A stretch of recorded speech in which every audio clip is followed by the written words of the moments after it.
Hello friends, in this video we are going to see variation of temperature and pressure.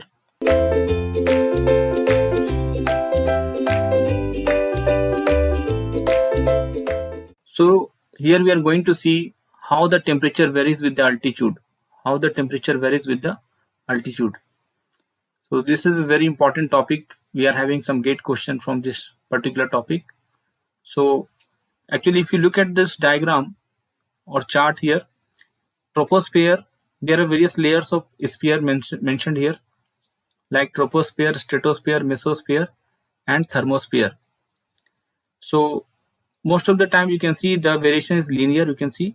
So what happens initially, if you look at the first stage, troposphere, so on the x-axis we are having temperature, on the x-axis we are having the temperature in degrees centigrade, on the y-axis we are having altitude in kilometers, 0 kilometers to 140 kilometers, right? 140 kilometers. And on this side it is in miles, so we'll just follow the kilometers, no problem. So as we know that if you're going in the upward direction, I mean if the elevation increases, the temperature decreases. So this is what it is mentioned here in the troposphere. Look at this first. I'll take another color so that you can understand. Yeah, so look at this troposphere at the bottom. Okay, troposphere, what happens? As the elevation increases, your temperature decreases. You can see, but it is a linear. Up to this point, after that it remains constant for some height. Correct? So first decreases and then it remains constant up to some altitude, and again after that it increases. Again it remains constant here. Again decreases. Again it remains constant for some time. Again it increases and it keep on increasing after that. Correct? So this is how it varies. So different layers of atmosphere are having different formulas for calculating the temperature, right? So but as per our requirement, we have to just focus on the first layer, troposphere. Generally what happens when the temperature decreases means people are generally asking with a limited altitude like 10 kilometer, 12 kilometer. So the answer is temperature decreases. So the answer is temperature decreases with the increment in the altitude. So look at this first point here. From sea level up to an elevation of about 11 kilometer. Please remember the number 11 kilometer. The temperature of air decreases uniformly at the rate of 0.0065 degrees centigrade per meter. Correct? So this is the lapse rate. Lapse rate here is your 0.0065 degrees centigrade per meter. Correct? So if you go 1 meter above, then the temperature decrement is 0.0065. This is very less, but if you multiply with the 1000 kilometer, if you multiply with the 1000 meter or 1 kilometer, then you will get to know the difference in temperature. Look at this, that to give an idea, from 11 kilometer to 30 kilometer, 30, the temperature remains constant at minus 56.5 degrees centigrade. Very, very less temperature, no? Minus 56.5 degrees centigrade. 11 kilometer to 30 kilometer, temperature remains constant. So this graph also varies from, if you see some different material, some different book, then there will be some slight changes. Someone will write 10 to 25, someone will write 11 to 30, but that is all are correct, because during the daytime it will change, during the night time the limit will be different, the range will be different. During summer, during winter, it keep on changing. So this is not exact value, it is just an approximate data. 11 kilometer to 30 kilometer, the temperature remains constant at minus 56.5 degrees centigrade. After that, what happens, sir? Temperature again rises after 32 kilometer in the air. So when you go above 32 kilometer, temperature again start rising. Correct? That is what you can mention about this stratosphere they are talking about. After 32 kilometer in the air, temperature again rises. Okay.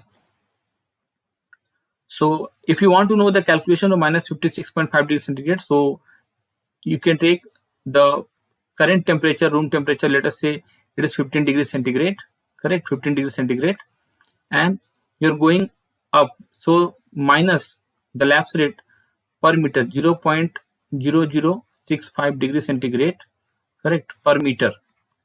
So I'm going, suppose 11 kilometer.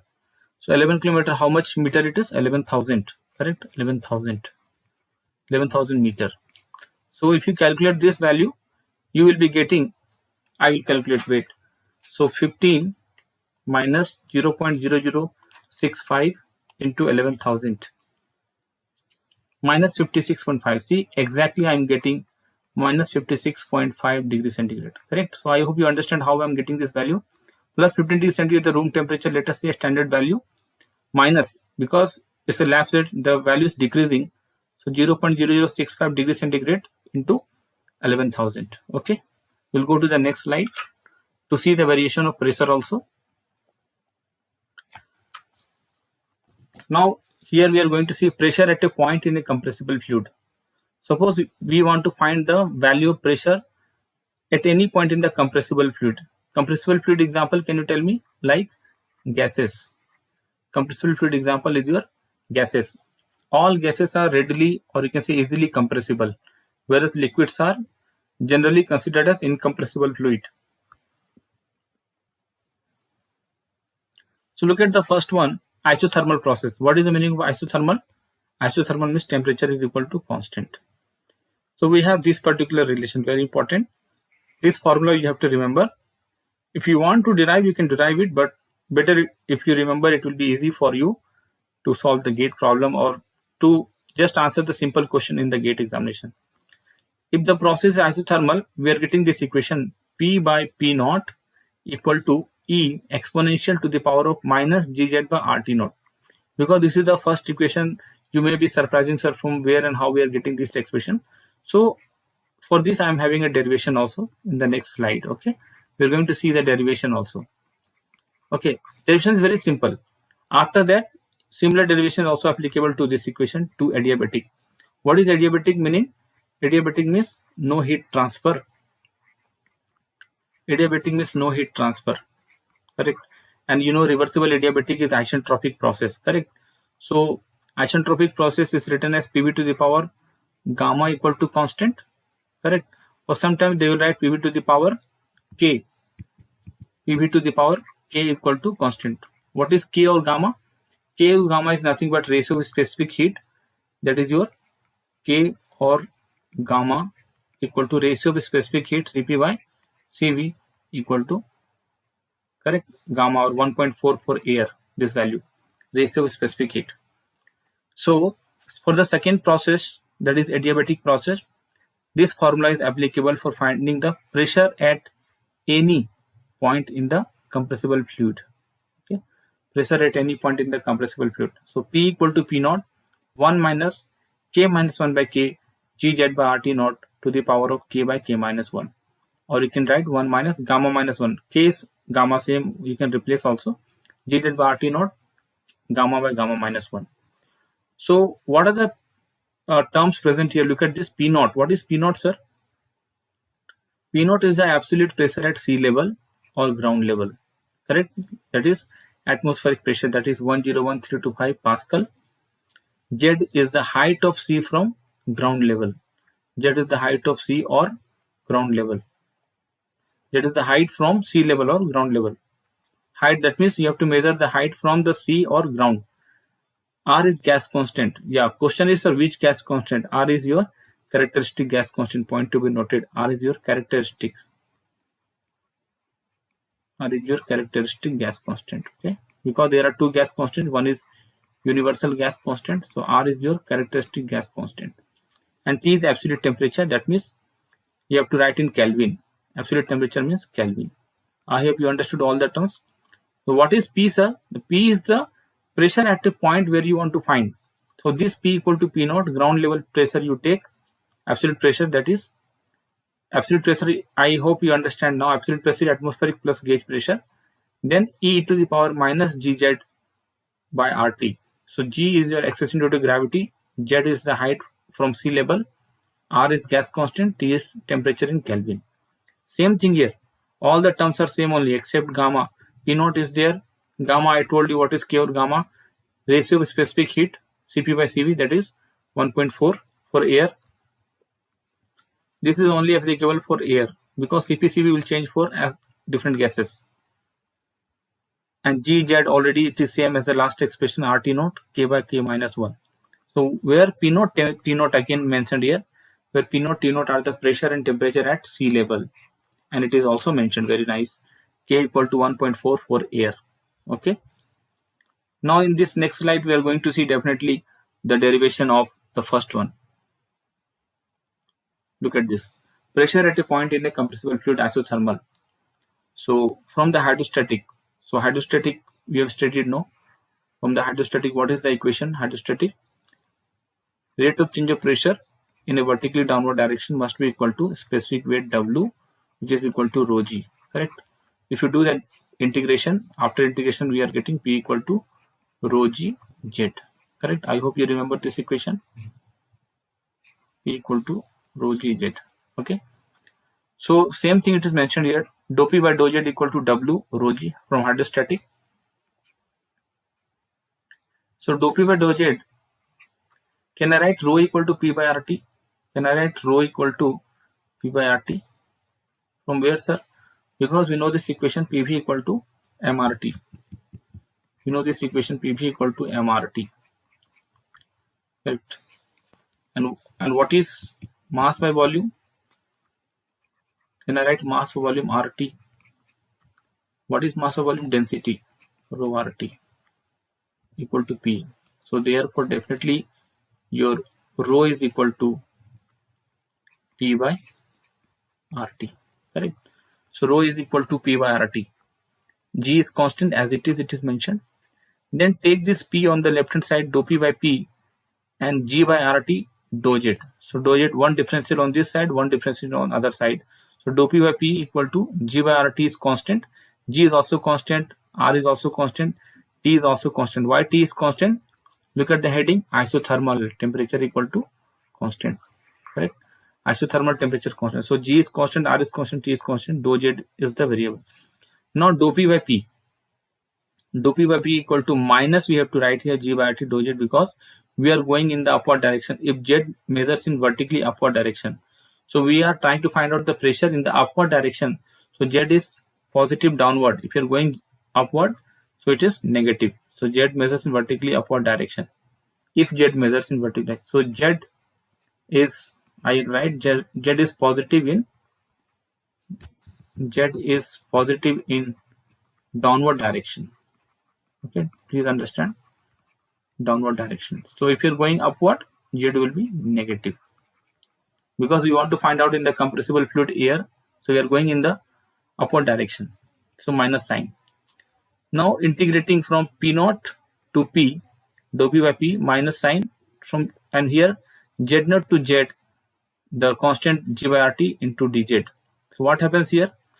Integration of dou P by P will be log or ln P. Log P by P naught equal to minus G by RT, which is constant, take out.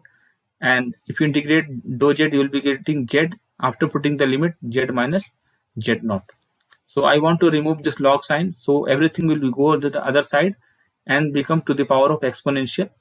So P by P naught, you can see P by P naught equal to your minus equal to e to the power minus G by RT into Z minus Z naught. This was the same expression we have seen in the last slide. Correct? So P by P naught equal to e to the power minus G by RT Z minus Z naught. Okay. Let's go to the next slide about the temperature. Temperature at a point in a compressible fluid. Now we have, in the last slide we have seen the variation of pressure. Now in this slide we are going to see the temperature variation in the compressible fluid. Compressible fluid is here the same, it is gases. It is gases. What is the equation, sir? Equation is T is equal to T naught. T equal to T naught into bracket 1 minus K minus 1 by K or gamma minus 1 by gamma into GZ by RT naught. Very simple equation. One time, two time, if you write, you will remember. What is T naught here? T naught is the temperature at sea level. Correct? In Kelvin you have to take. And gamma is your 1.4 for air. Okay? So very simple equation. So all derivations are there. Derivations are not required. I want to tell you, please remember the formula, that's it. Temperature lapse rate, denoted by symbol L, dt by dz. So change of temperature with a change in altitude in the upward direction. So in the upward direction, it is minus G by R, gamma minus 1 by gamma, or K minus 1 by K. Look at this note A point. For isothermal process, K equal to 1 or gamma is equal to 1, because we know that PV to the power gamma equal to constant. So for isothermal, gamma is equal to 1. Gamma equal to 1. So what we can write? PV equal to constant. So this relation is applicable for isothermal process. We know that. Okay. This is valid for isothermal process. So for isothermal, K equal to 1, PV equal to constant. So if K equal to 1, if you put in this equation 1, let us say this is equation 1. If you're putting this value K, value of K equal to 1. So 1 minus 1, 0. So you'll get lapse rate equal to 0. Very important. Correct? Which means temperature is constant with height. Lapse rate is 0, L is 0, means dt is 0. Correct? Dt is 0. So I can write T is constant. T is constant means what? Temperature is constant. That means isothermal process. Okay. Now second point, if K is greater than 1, then your lapse rate is negative. Lapse rate is negative, right? You can see if you put K equal to 2, 2 minus 1 is 1, and then negative sign is there. So if K is greater than 1, lapse rate is negative, which means temperature decreases with the increase in height. Correct? So depending on the value of K, or you can say gamma, if the gamma value is more than 1, let us say 1.3, 1.4, gamma value can be greater than 1, you know that. 1.2, 1.3, 1.4, 1.6, depending upon the monoatomic, diatomic, and triatomic gases. If K equal to 1, lapse rate is negative, which means temperature decreases. So if you are putting any value greater than 1, let us say 2, I have written here. 2 minus 1 is 1. So final value, because of this minus sign, you will be getting L into negative, right? That means L is negative, means temperature decreases with the increase in height. Okay. So please understand the importance of lapse rate and the value of K or gamma when it is isothermal, and what happens when the K greater than 1. Okay. Thank you.